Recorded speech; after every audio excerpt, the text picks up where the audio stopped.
centralization of power.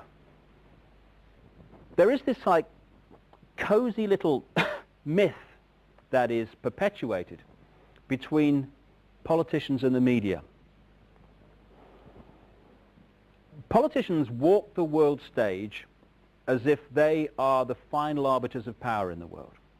So when a president speaks, the cameras run and it's flashed around the world, prime ministers and such like. The media report the world as if presidents and prime ministers are the final arbiters and decision makers in the world, which means that the people above the level of presidents and prime ministers that really make the decisions, they're never looked at or exposed by the mainstream media because they're not accepted to exist.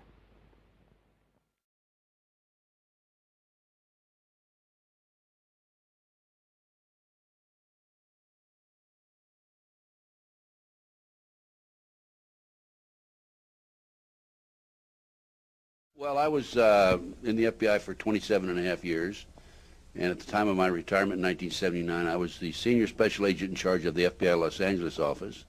I developed information personally about just extensive corruption in the government, not only at the federal level, but all the way down to the city and state level across this country. I have information about corrupt judges, corrupt law enforcement, prosecutors, county officials, judges. It involves drugs, involves pornography, involves prostitution, it involves cults, pedophilia. The bottom line is to take over the country and the world. For what, though? Power, greed. This goes back over 200 years, back to 1776, with the establishment of an organization known as the Illuminati. Mm-hmm. And if your listeners don't know what the Illuminati is, they need to run down to the library and look it up and do some research, because on May the 1st, 1776, a fellow named Adam Weishaupt, German, set forth 25 goals at the request of the Rothschild group that they needed to initiate in order to take over the world. We're talking about destroy the sovereignty of countries and destroy religions. And that's where it really started in modern day. And right today, believe it or not, and we have the documentation for this, we are probably 90%, their goals have probably been filled at the great rate of about 90%. This Illuminati, this group who called themselves the Enlightened Ones,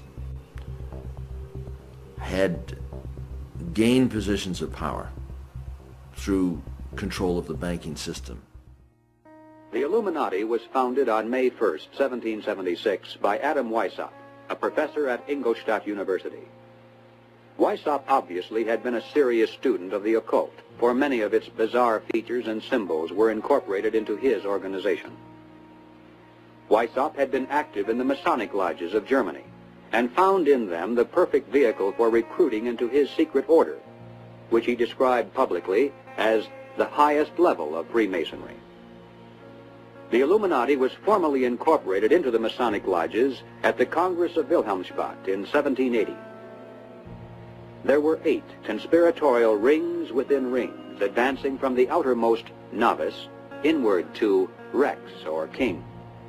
The king, of course, was Weishaupt himself, who had adopted the code name Spartacus. Those in the outer rings were told that the grand purpose of the order was to make of the human race, without any distinction of nation, condition, or profession, one good and happy family. But by the time the member had advanced to the level of presbyter, or priest, his oath of absolute secrecy and obedience had become deadly serious. Only then was he allowed finally to see the ultimate goal of the order. It was the destruction of all religion and the destruction of all independent governments, replaced by a new world order, a world government ruled from behind the scenes by the illuminated ones.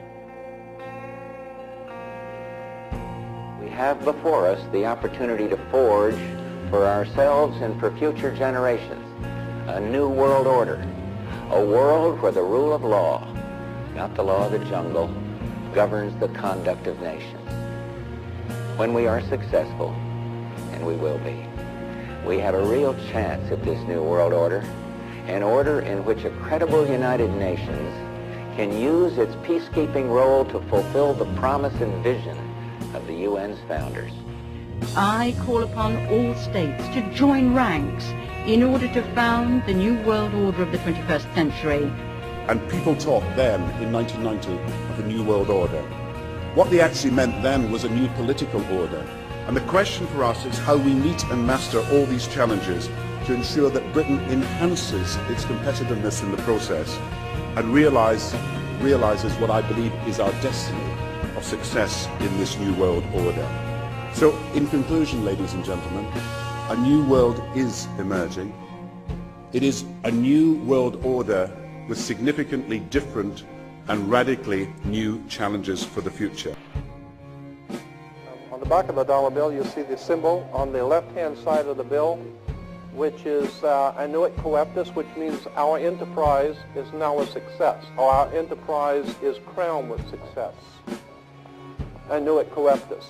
So you're saying, fine, so you have an enterprise and is now crowned with success. What enterprise are you talking about?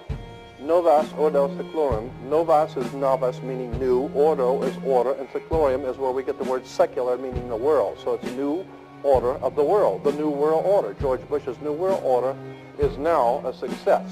Bill, you've heard an awful lot of dramatic speeches and seen dramatic moments in times of great gravity for the nation. How would you assess this evening? This was a stirring address, in my view, shorter than his father's speech when he announced the New World Order, shorter than his father's speech when he announced the New World Order.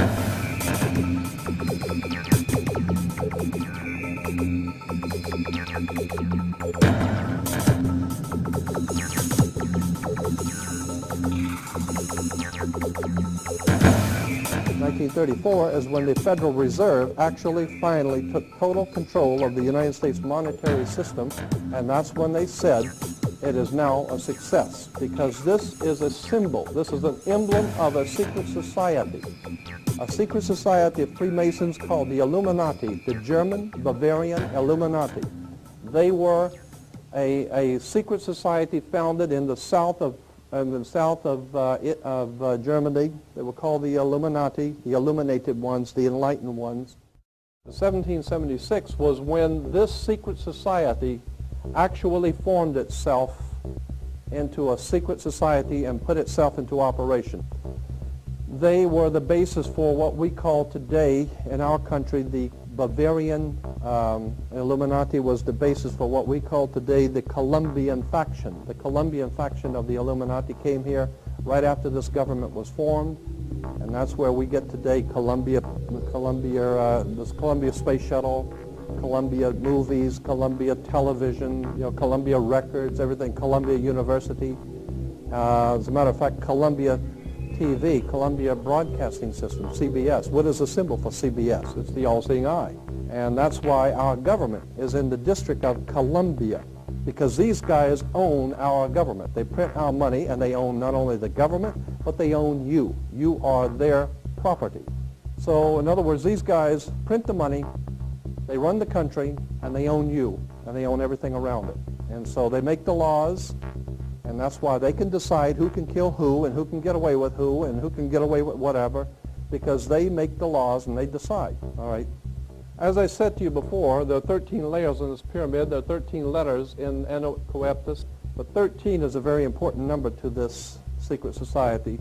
There are 13 stripes, there are 13 stars here, which make up the Star of David. The 13 berries, there are 13 leaves, 13 arrows. There are 32 feathers here and 33 feathers there. Everything is done in a sequence of 13. 13, of course, is based on, this is what we call Masonic symbolism. Freemasons designed this dollar bill. Everything is done in a sequence of 13, and again,